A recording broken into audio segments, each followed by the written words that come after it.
Intermittent fasting. I'm not big on it. No, I'm not. When somebody tells you, "Oh, I'm just going to do intermittent fasting," and you're like, especially like a competitor, or they ask. I'm sure sometimes you've had a competitor even ask you about it.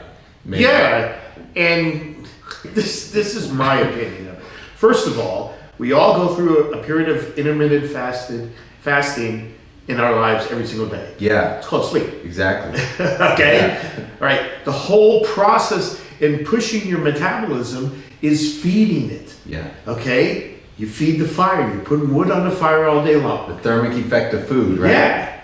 If you're throwing a bunch of stuff on the fire, it's going to go out. Now, I think that most people, I think intermittent fasting works for younger people whose metabolism has not been affected yet. Yeah. Because generally speaking, people's metabolism gets affected because of the length of time they've improperly been eating. Yeah. Okay, so an older person trying to do it it's gonna be completely not effective, but a younger person can get away with doing it, and they can think that it's working for them because their metabolism is naturally going. Yeah, and part of the reason sometimes I think when people are losing weight from intermittent fasting is they think it's from the intermittent fasting, but they're losing weight because they're eating in a caloric deficit. Yeah. That's why they're losing weight. Yeah. And then intermittent fasting, I don't like it as far as sustainability, because somebody's like, hey,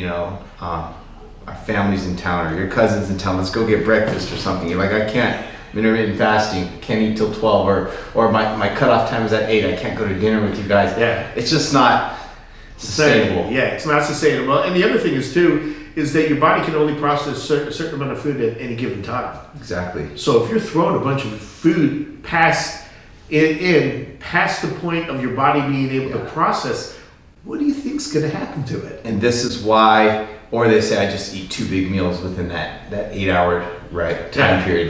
This is one of the reasons why we say eat every 2 to 3 hours, eat small meals spread evenly throughout the day, because your body's only going to absorb so much protein at one time. Yeah, exactly. So let's say your protein requirement was 250 grams a day.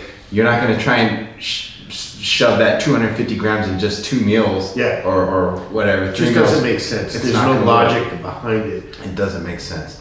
So I just wanted to get your opinion on it, and I'm glad that you feel the same way, based off your background and your hands-on experience with fitness.